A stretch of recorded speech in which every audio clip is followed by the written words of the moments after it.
Oh,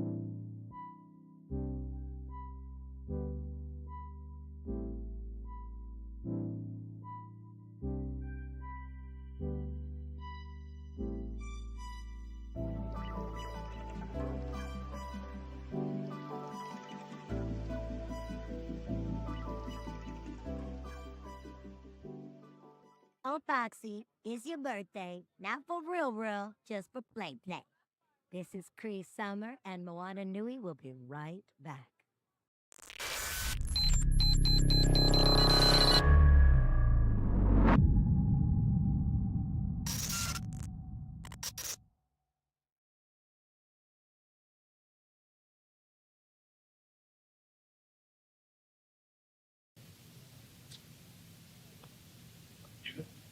Okay. Hi, Mark from Pornography. My question to you is this: how do you go from a career in science research to writing? Not to make this sound easy, but I just kind of did. So when I was working in the lab with experiments, sometimes you got downtime for 2 to 3 hours. So when I started writing freelance for different outlets like Sci-Fi Wire, and should I be looking at this one? No, okay.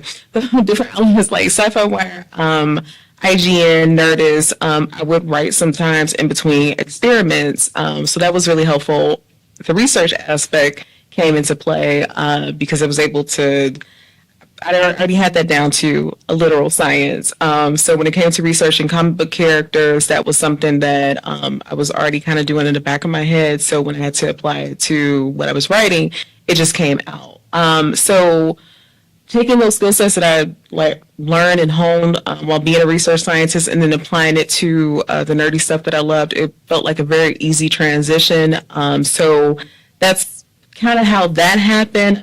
But of course, the role is way more windy, uphill, and not as straightforward as that. But that's kind of how that transition began to happen. JV of University World. What is your nerdy origin story? What got you started in the nerd space? So my nerdy origin story actually takes place in a laundromat. So we would go to laundromat sometimes, and they had two arcade games. So it was Teenage Mutant Ninja Turtles, Turtles in Time, and it was yes, and then there was also Marvel versus Capcom. I used to always pick Storm, and I know the guy who owned that place probably couldn't stand me because all he heard was Typhoon, Typhoon, Typhoon all day long. So that's kind of where it began. Like video games were the place where I started, and then because it was X-Men, I was like, oh wait. So after Power Rangers, they're showing X-Men X-Men 92. So I watched that after school, and then it slowly transitioned to comics. My first comic that I actually sat down and read and made me say, oh, I actually like this genre was, I think, either Avengers 361 or 371, but it's the middle of this story arc where Vision, I'm sorry, Vision is there, but Black Knight, Cersei, and Crystal are like in this throuple. And Vision is looking down at Black Knight and Crystal kissing, and he's like, it's the white Vision, so he's been reset, and he's going through all these emotions. I bring it up because it was super dramatic. It made me think about the soap operas that my grandmother and my mom watched, and I was like, oh, well, I'm familiar with this, but they're just in tights. So that's kind of where my love of comics stemmed from. And it just kind of went off from there. Pokemon was another thing. I quickly learned, though, that I couldn't share my love of like all this nerdy stuff with everyone. I found like a pack of Pokemon cards in a desk when I was like sixth grade. It was an English class. I was hype about it. There was a Hitmonlee in there, some like a Charizard, a Blastoise. I don't know whose that was, but it was mine that day. And I showed my friend, and my friend was like, girl, what is that? And I was like, oh, well, I will never talk to you about Pokemon again. I did find some other kids in the neighborhood that were into it, but then I kind of learned like, okay, so for certain stuff, some of your friends are not going to be into it, so you just kind of keep it to yourself or find other people that are into it like you. So it's funny now because that same friend is like, girl, when you sending me Moon Girl Double Dinosaur for my kids? So there we go. Yes. Matt Jenkins with Moana Nui Podcast. First and foremost, thank you for Moon Girl and Devil Dinosaur.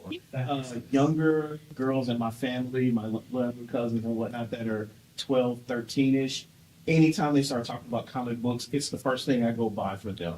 And all of them have loved it. With Moon Girl and Devil Dinosaur, is there a particular message you were trying to convey with that? Or are you just trying to tell a good story?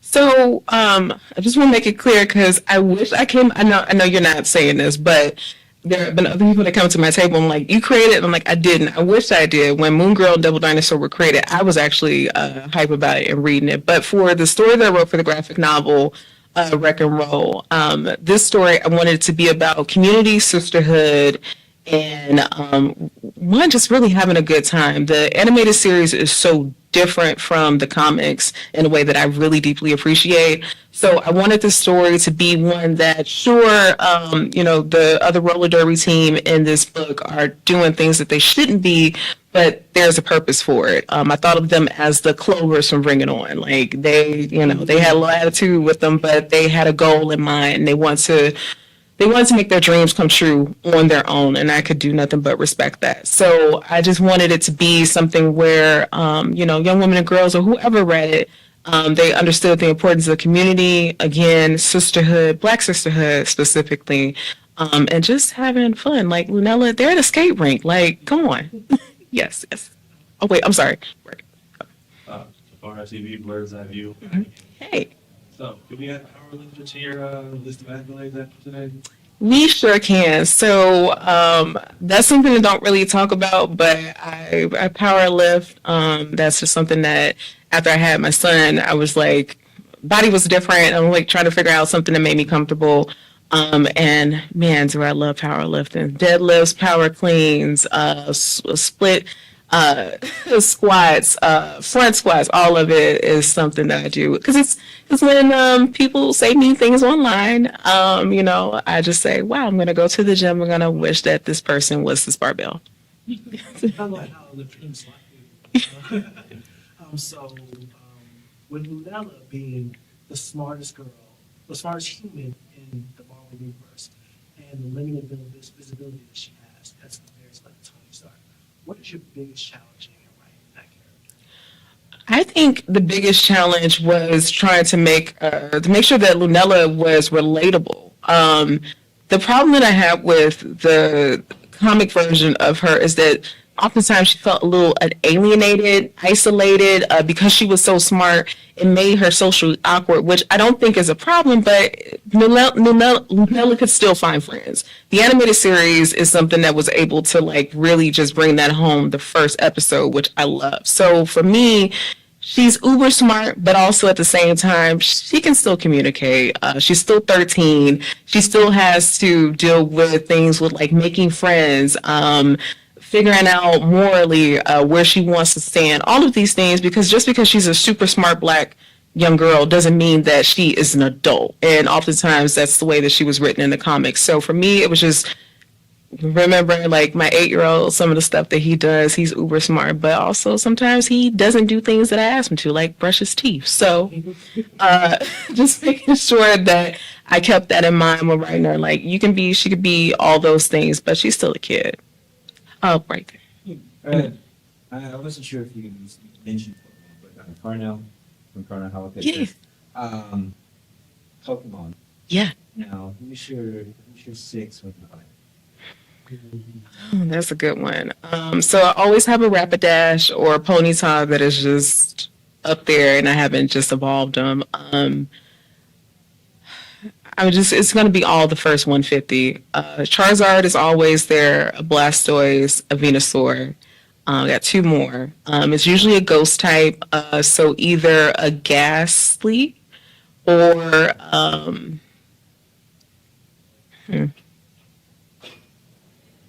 a Mr. Mime, just because he's just a little cunty. I love him. But I have been playing the newer Pokemon, but trying to remember those names, I'm just like, you look cool, you're very strong, and either I'm running away from you or whatever, but I've been trying to learn the new ones. This is too much. My old age, I can't do it. Yes.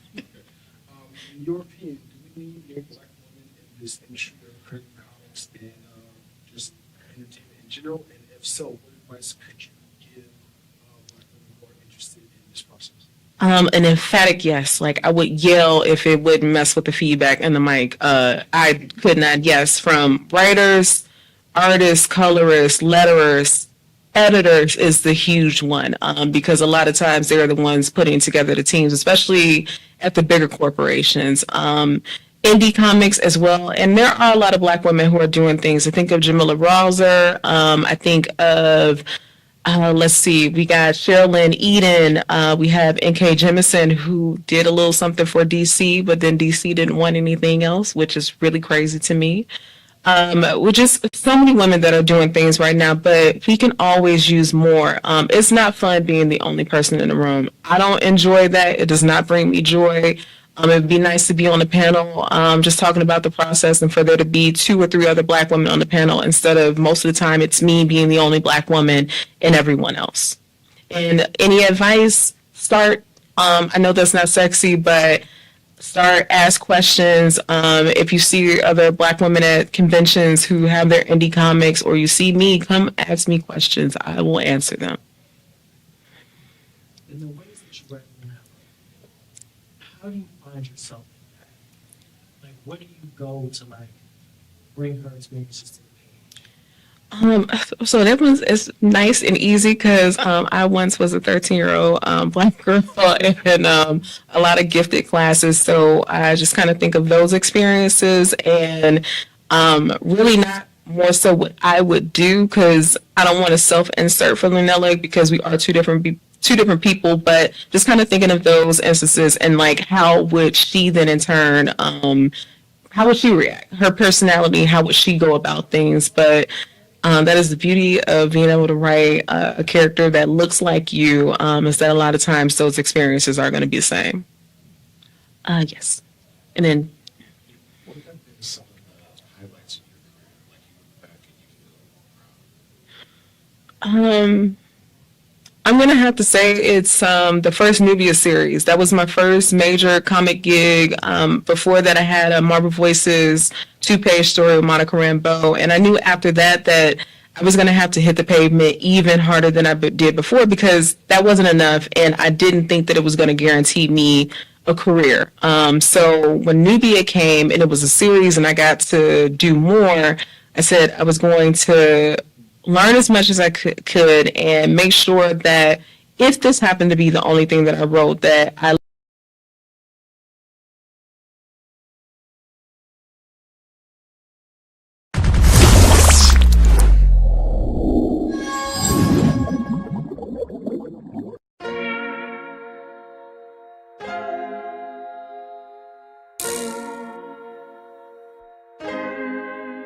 So many stories left to tell, even if we have to ourselves. Can't keep history on the shelf. If they won't tell it, we will. If this the land of the free, it was a freedom then. When they annexed Hawaii and called it cedar lands, without any type of payment and no signing off, called themselves a republic in 1894.